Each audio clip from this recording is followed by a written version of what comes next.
Welcome back, everyone. It's Professor Thomas here in lesson number 5. Lesson number 5 is called Cultural Coding. It's one of my personal favorites and definitely something you will not learn from another teacher. Let's go ahead and see what is going on with cultural coding. We'll take a look at the note. Note, cultural coding is defined as, number 1, taking prior information that you've learned somewhere in your lifetime and applying it to the story we are reading right now. Number 2, when we use cultural coding, we are able to predict where the author may go next. Number 3, cultural coding is really an extension of the author's timeline, which you learned in lesson number 4 just before.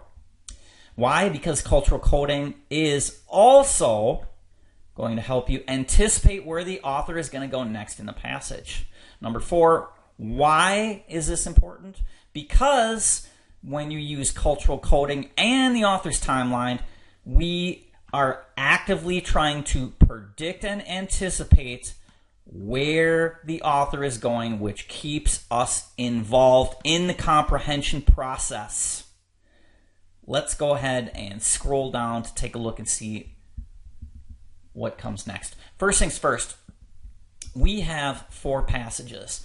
In these 4 passages, you're going to read the topic sentence, and then according to cultural coding, what we're going to try and do is we're going to try and answer some questions, anticipate what the author could, would, and should potentially write based upon cultural coding and based upon the author's timeline. Let's go ahead and do a quick example before we have you turn the video off and start working with passage number 1. For example, if I write up here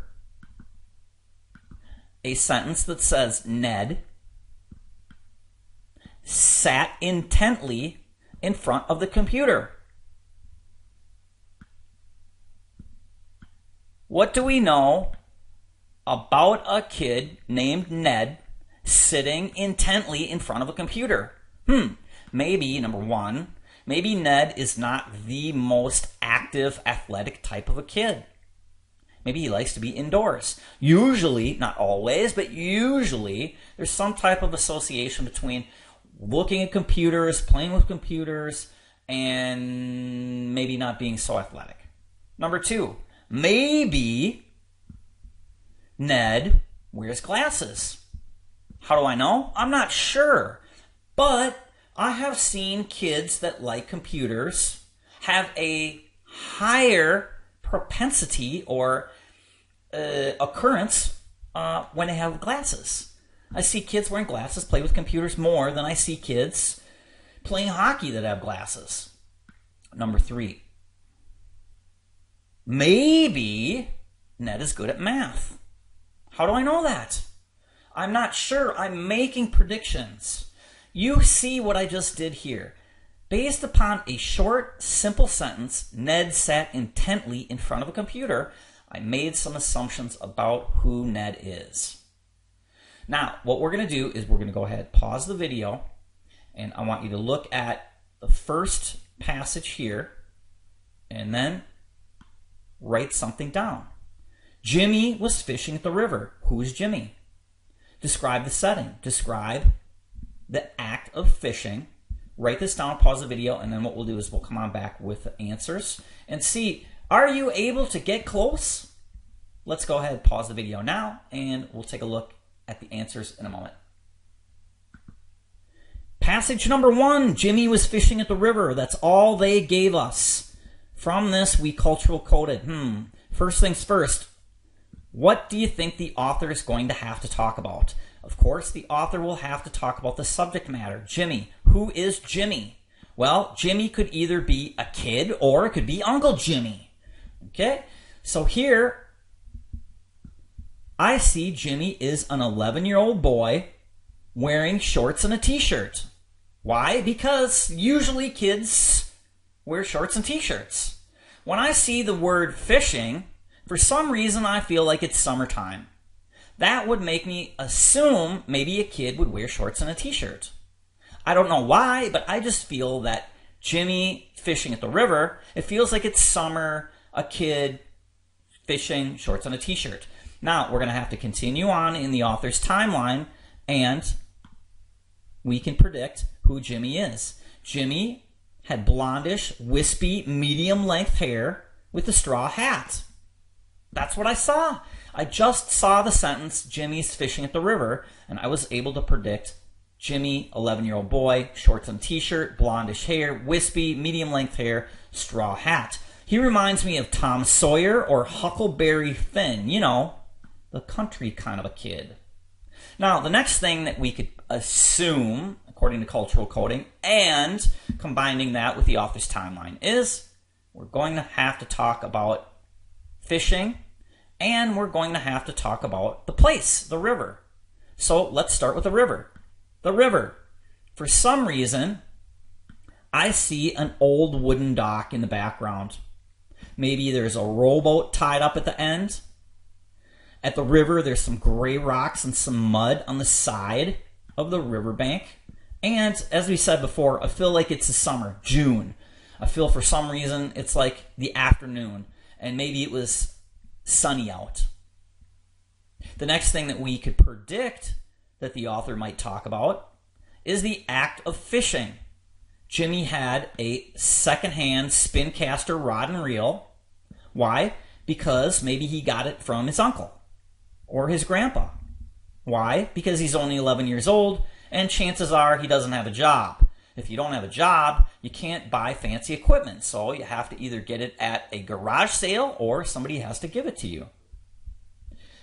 This old secondhand spin caster rod and reel has a red bobber tied at the end.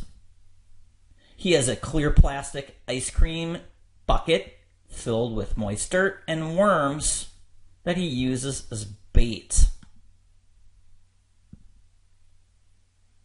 How close were you? Were you able to predict some of it?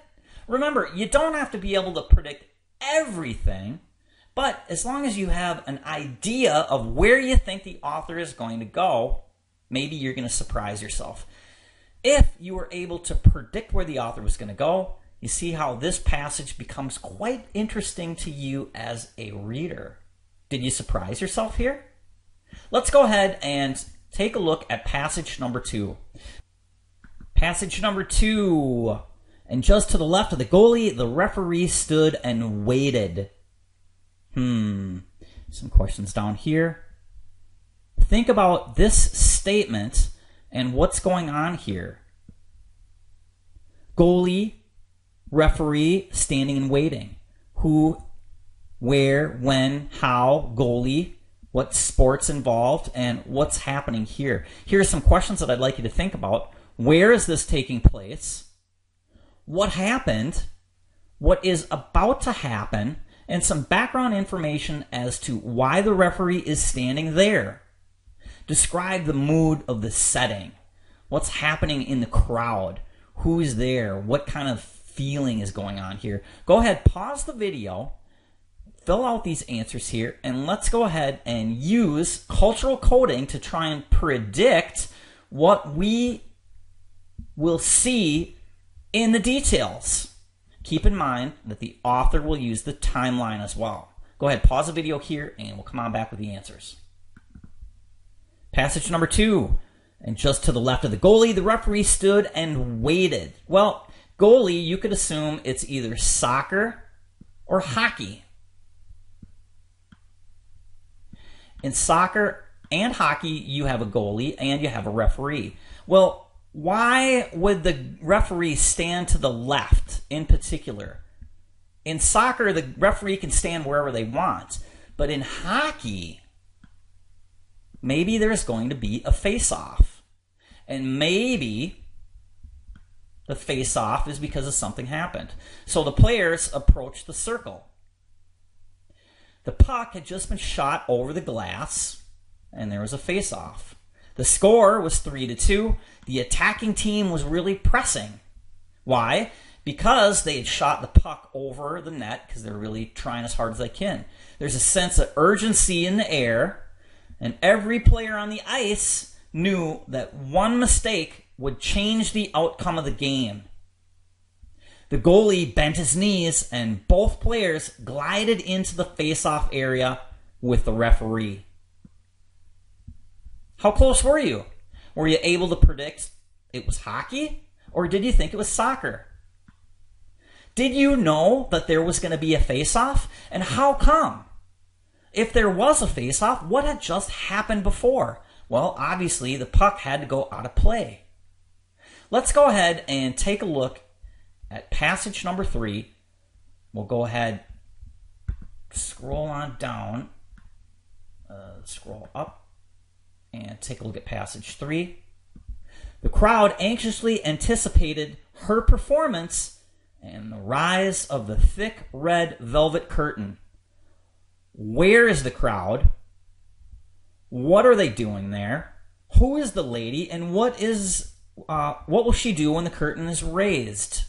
Go ahead, pause the video here, and we are going to come on back with the answers. Try and predict where the author is going to go using cultural coding and the author's timeline. Passage number 3.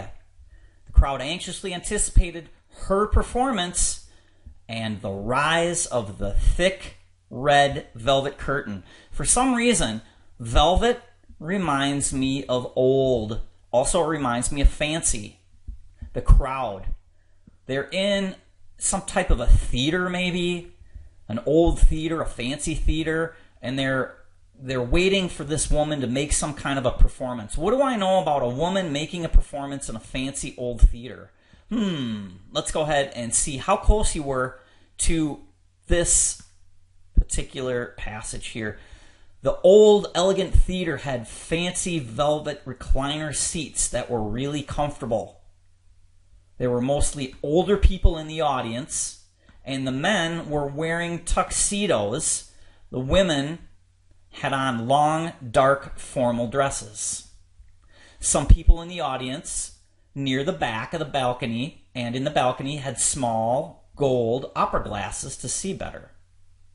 When the curtain opened, there was a middle-aged, heavy-set woman who approached the edge of the stage and began to sing opera. La la la la la la la. Anyone guess that correctly? And now the author in the timeline is going to have to describe her. We're going to have to describe the crowd as we did earlier. We're going to have to describe her and the performance. She was dressed in a long, dark-colored dress. Fancy. Her voice was amazing. You could hear it echo through the hallways in the whole theater. Why? Because it's opera, kids. Anyone get close? Think about it. If you didn't get every single detail, at least you check to see how close you are, and it keeps you engaged. You'll notice how interesting this passage becomes if you were able to guess correctly. Oh gosh, I was really close. I had an idea about that. Let's go ahead, take a look at the last passage. Passage number 4, our topic sentence says, everyone anticipated the sound of the starter's gun as they waited at the blank. What's going on? What's the setting? Who is involved? And what happened next? Remember, in our topic sentence, we're going to have to describe who everyone is. That's a noun. Also, there's a starter's gun. Why are they using a starter's gun? And what's happening? Why are they anticipating? That's our verb. Waited. That's a verb as well. Go ahead, pause the video here. We'll come on back with the answers in a moment. Passage number 4. Everyone anticipated the sound of the starter's gun as they waited at the starting line in the 1-mile track and field race. So we know it's a track and field race. There were more than 15 high school girls looking at the starter in the starter's direction. The girls looked a bit cold. Why? Because they were all wearing school-issued shorts and a singlet-style tank top. Why were they doing that? Because it's the month of May, it's Thursday, and it is sunny and a bit brisk out. there were a few clouds in the sky. Why is that? Because that's pretty common for the month of May. The gun shut off and the runners dashed forward to jockey for position. Has anybody ever seen a track and field race? Remember, cultural coding is taking information from previous experience and applying it into the writing that we are going to see and try and anticipate where the author is going to go. This is going to keep you much more engaged and also have you predict how close you are. It's going to be kind of fun. Cultural coding, kids. Let's go ahead and do a quick review at the very beginning of the passage up here. Prior information, apply that prior information to the section that we're reading. Cultural coding is going to help you predict where the author is going to go next. Remember, don't be disappointed if you made some mistakes in your cultural coding here. You're just starting. The more you learn, the more you're able to see different things, the more you're able to apply new information to future passages as we go through. Cultural coding is really an extension of the author's timeline. Keep in mind that the author is going to give you background information, come more into the present, and then potentially talk about the most present information, potentially future stuff as well. Cultural coding will help you understand where do you think the author is going to go. And finally, 4, when we actively try to predict and anticipate, we are more involved in the reading comprehension process. You see that lesson 1, 2, 3, 4, and now lesson number 5. I'm getting you kids to try and get involved in the process. Comprehension in reading and literacy is all about paying attention. Don't just look at the words. Try and follow what's going on there. There you have it. It's lesson number 5, cultural coding. Yeah! We'll see you in lesson 6. Bye for now.